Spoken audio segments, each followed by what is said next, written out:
creatures. It's Thursday. You know what that means, Ring of Honor. And if you're here to see me. Maybe you don't really care about what happened on the show.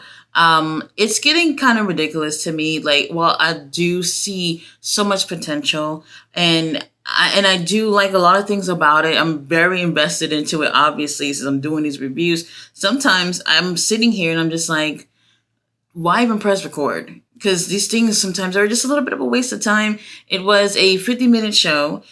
We predicted during Dynamite what time we thought, how long Ring of Honor would be, and I said an hour and 10 minutes, and I was off by 20 minutes. Now, people might say that it's not a big deal, but the thing is that, you paid to see this, and sometimes you don't feel like you're getting enough, or you don't feel like you're getting your money's worth. And yes, $10, I mean, sometimes it doesn't even feel like it's worth that. Now, one thing I did like about this is that they were at Daly's Place, and I've said this before. Daly's Place is not my cup of tea in terms of a venue, but Daly's Place is like a semi open venue where it's like outdoors but indoors at the same time. And they started off the show during the daylight and the sun was just setting. And I felt like that, something about that looks so great. I absolutely love to see the sunset in the background while the first few matches at least were going on. I thought it was super cool. And it was a nice look. I liked it. Cameraman was really trying to dodge the sun, so there's not too much light coming into the camera, but they were able to make use of different angles or whatnot, and it was great. I absolutely love seeing that sunset. I thought it was really, really cool. Now, we start off with what I feel like was the best match of the night, which is the Infantry versus the Outrunners.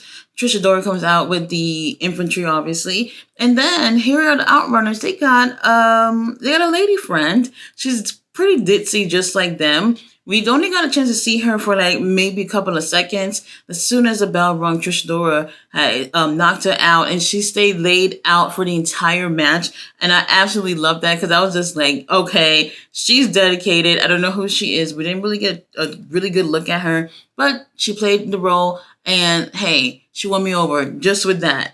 Great match. Oh my gosh. I know a lot of people look at the Outrunners and probably don't think anything serious of them, but they're really great wrestlers.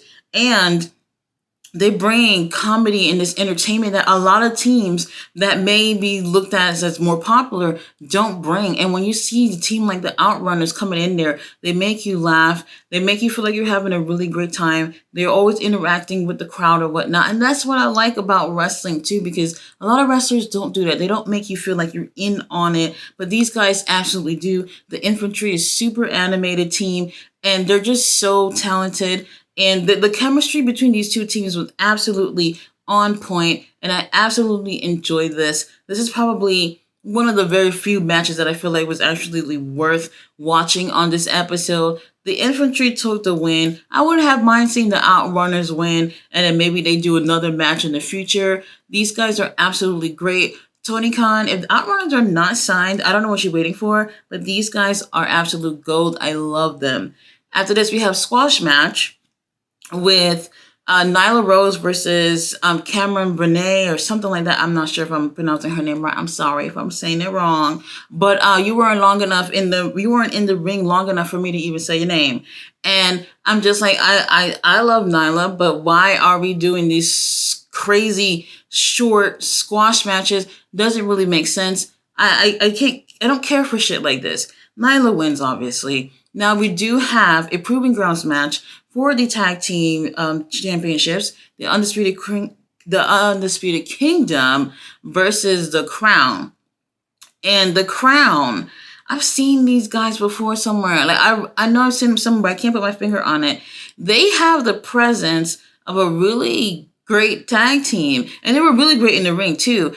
They can really use some help with the look department. I feel like there's the potential and everything is right there in front of your face, but they need a little bit more help to look like, I don't know, better in the ring in terms of their presence. I guess that's not super important since this is their debut match in Ring of Honor. And they really did a great job, but this was short, a Proving Grounds match. Obviously, they're not going to be the Undisputed Kingdom. Undisputed Kingdom, they look great here. Both teams look great.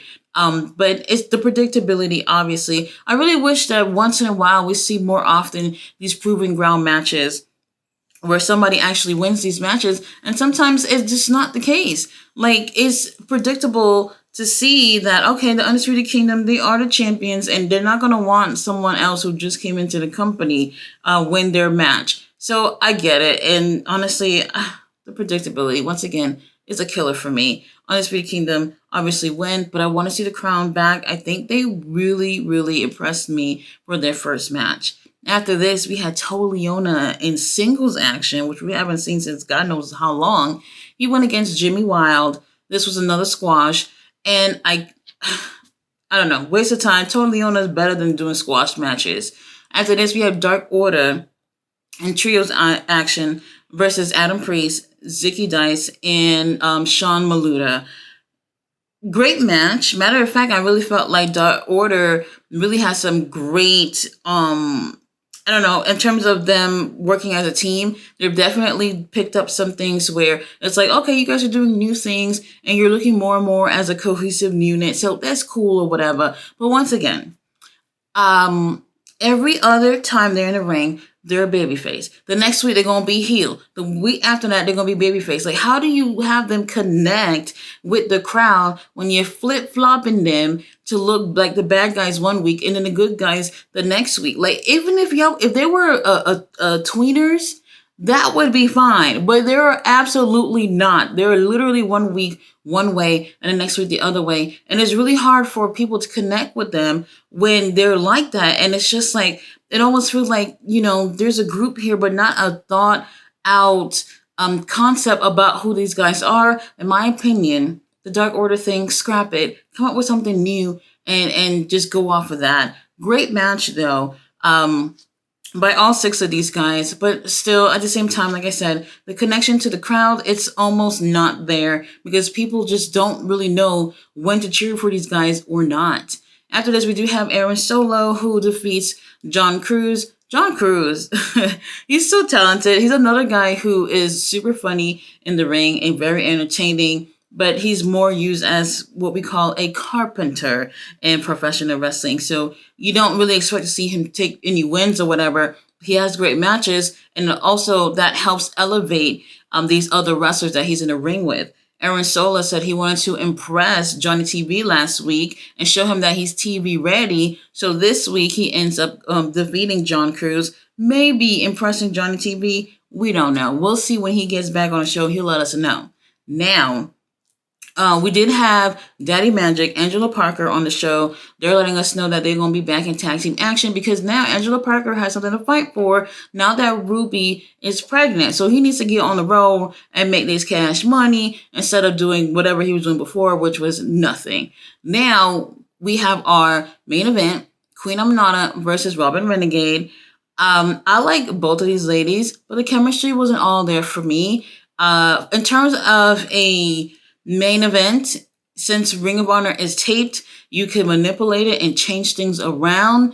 And if it were me, I would have not put this as a main event. It could have been better for me. Now, Queen Aminata does end up taking the win. While throughout this match, we do have Billy Starks and Athena who are watching the match to keep an eye out on the what's her name, Queen Aminata, because Queen Aminata and Red Velvet wants to have tag team action with our minion Overlord and Billy Starks. Now, I'm just going to be honest. Looking at Billy Starks holding that title, I was just like, Tony Khan, you made that damn title for her. And it's so freaking obvious. Billy, since she's won that title, she has not defended it. What has she done since winning that title? Y'all know me. I love reigning, defending champions. And Ring of Honor, what are we doing when it comes to these titles? Not a damn thing. Queen Aminata does take the win. I just wish it was a better match for these ladies. Now, is it really worth watching?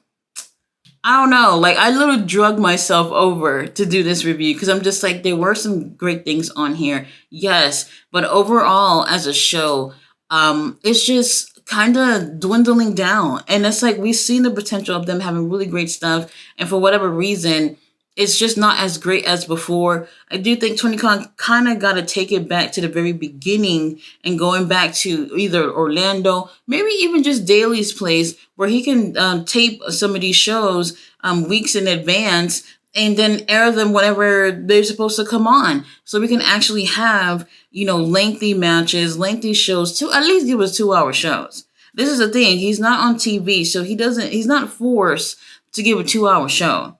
And if he was on a network on TV, he would have to make sure that the shows were better produced, like how we have Dynamite and Rampage and even Collision. And since we are behind this little paywall, Tony Khan is just like, well, we're just going to give them a little something, something for them giving us a little $10. And honestly, most of the time, it's not worth it. A few months back, they were doing really excellent. And all of a sudden, we're back to this same rabbit hole again. And really, I wish I could come on here and say better things.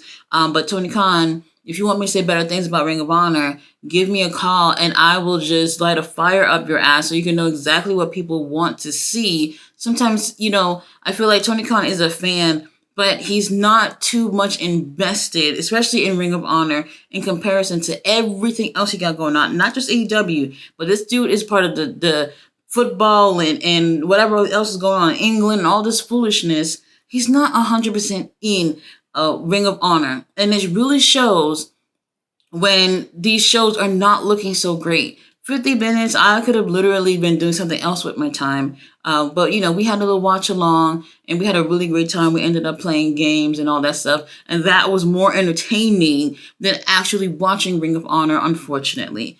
Tony Khan, get it together. You guys, there is no Collision this week. We already have Rampage with Dynamite on Wednesday. I will be back on Saturday afternoon with Backlash Watch Along. And then later on, we're just going to have a game night of Saturday night when Collision would have been on. Guys, thanks so much for watching my review. I wish I had better things to say about Ring of Honor.